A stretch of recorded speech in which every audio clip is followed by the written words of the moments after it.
something the Buddha has us think about every day, which is that now that we're born, there's going to be aging, there's going to be illness, there's going to be death.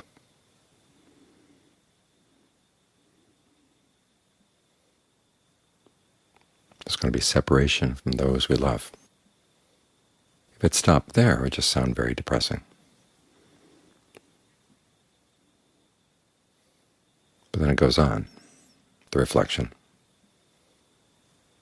that we're the heirs to our actions, born of our actions. Whatever we do, for good or for evil, to that will we fall heir. There's a warning in there, but there's also an expression of hope. We have the power of choice.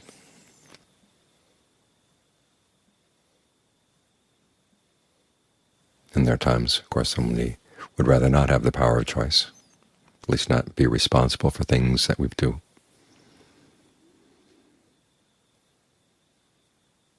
Some of our decisions we'd like to have in the no karma zone. Now there are other decisions we'd like to have extremely influential in how our lives are going, which is not really fair. If you're going to be honest with yourself, you have to take responsibility for what you choose to do, and responsibility for the results of those choices. Now the reason there's hope there, of course, is that we can make a difference. We can choose what path we're going to take, and we can reflect on the mistakes we made in the past and learn from them. When the Buddha introduced karma to his son, Rahula, he didn't start out by saying, "You bad boy. You've done all these bad things in the past, and you're going to have to burn in hell for them." That's not what he said. In fact, he didn't mention hell at all the first time around. There in the background. But what he emphasized were the positive things about karma. One, that giving really is true,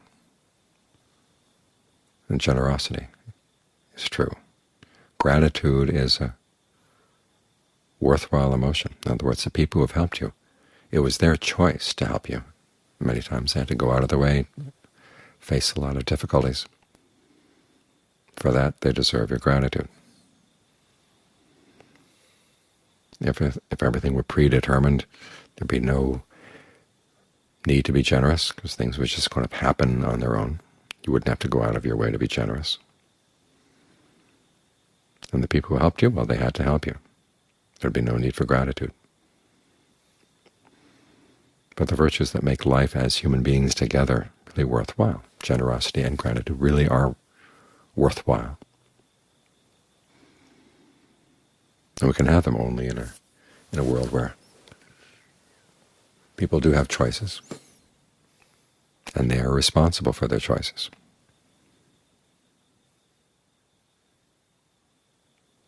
Then, as the Buddha pointed out when he's teaching Rahula, one, he seemed to be getting down on Rahula for apparently having told a lie that day, because that's the first topic he talked about. But then he went on to say, look at your actions. Before you do something, think about what the consequences are going to be. If it's going to harm anybody, don't do it. If it's going to harm you, harm other people. It's interesting, elsewhere the Buddha talks about what it is to harm other people. It's to get them to break the precepts, intentionally get them to give rise to passion, aversion, and delusion. That kind of thing, he said, is harmful. In other words, you don't treat them simply as objects of your own actions. You realize that they too are agents, and they're going to be experiencing the results of their actions. So you don't want to influence them to do things that are going to be harmful for them down the line. If you don't see any harm coming from the action, go ahead and do it. While you're doing it, check the results again. If something unexpectedly harmful comes up, you stop. You have that choice. You can't stop. Many times we forget this. We find ourselves in a bad situation. You say, well, what the hell? And just continue. But you have to remember, you find yourself in the middle of doing something unskillful, you have the choice to say, nope, I'm going to stop right here.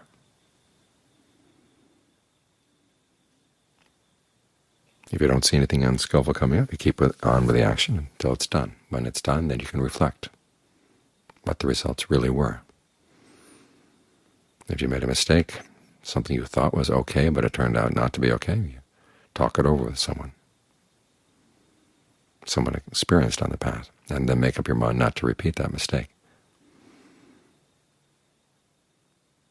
When you think about the attitude that if you have a child, you would like to have that child take toward his or her actions, karma explains what a really sane attitude towards action would be. You teach the child to be considerate of others. You teach the child to be responsible for his or her actions and to have integrity. Make a mistake, you're open about it. Admit it to yourself. Be willing to admit it to others so you can learn. All this is very healthy. It's kind of a mystery why the teaching on karma is so disliked in Western culture. But it really makes a lot of sense, and it's extremely healthy for us to reflect on it. Because it's through our reflection that we realize we do have the power of choice, and it has an impact. So we've got to be heedful. As the Buddha said, heedfulness is the beginning of all goodness, all skillfulness. We'd like to think that we're naturally good, but when we think that, then we start hiding other things from ourselves about what's going on in the mind. Things that don't fit in with our good image of ourselves get pushed aside. Things that we'd like to have other people see in us, we tend to create out of whole cloth.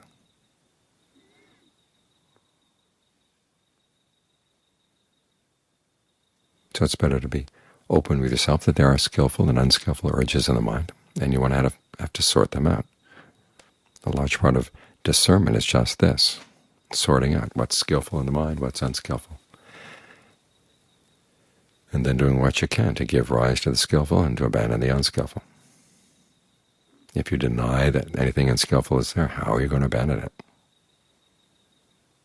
If you're not willing to judge what's skillful and unskillful, you won't know what to do with what.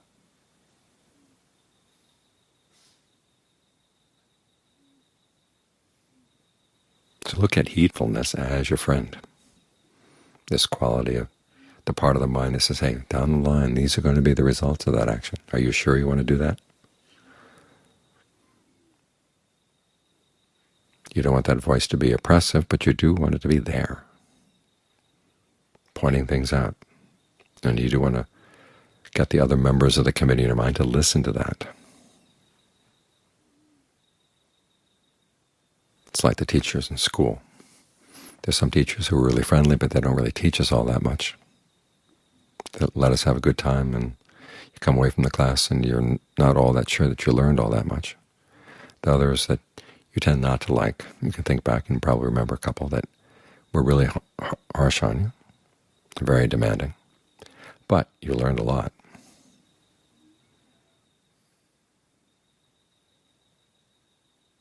So you've got to have that kind of teacher in your mind. And John Fuang would often talk about how you need a teacher looking after you all day and all night, setting out the lesson plan for the day and then making sure you follow it.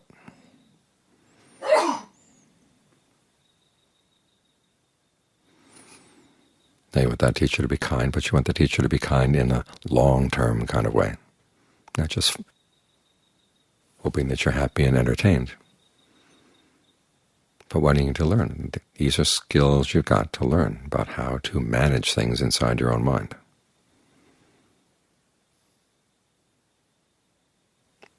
So you can take charge of your own life. That's what the Buddha's really good about, is he wants us all to be mature adults. He wants us all to be responsible so we can look after ourselves with ease. That wish and the expression of goodwill, it applies to us, and when we have goodwill for others, it means we think that of them as well. May this person look after him or herself with ease. May all these beings learn what it takes to find true happiness and have the strength to carry it through.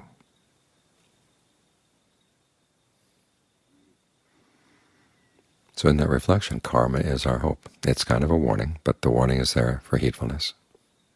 because it is possible to make mistakes and then do things you're going to regret. So you want to prepare yourself in advance so that you're not going to give in to those kinds of impulses. All too often we look back on our lives and say, oh my gosh, that was a mistake, or I wish this had been different, or that had been different. Well, those things we can't go back and change, but we can change what we're doing now. And you look carefully at what you're doing, how you're using your time.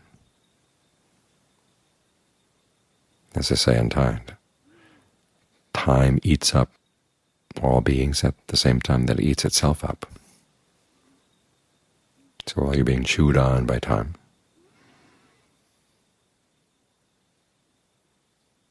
what can you get out of the choices available to you?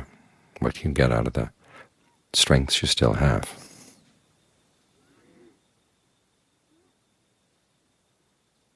We know about that collection of Dharma talks that Ajahn Mahabua gave to the woman who had cancer.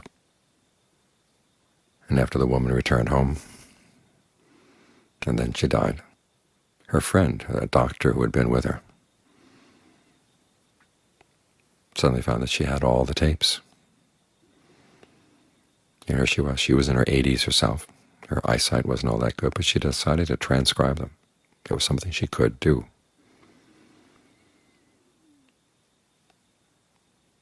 So even though her eyesight was failing and she had lots of other physical difficulties herself, she was able to transcribe all those tapes and leave behind a really important book, actually 2 volumes. Always thinking of what Ajahn Mahabua has said, as your body allows you less and less time and energy, but focus on the things that you can do. Make the most of what you got. And all of us, as long as we're breathing, we have the power of choice. So try to learn which choices are the good ones.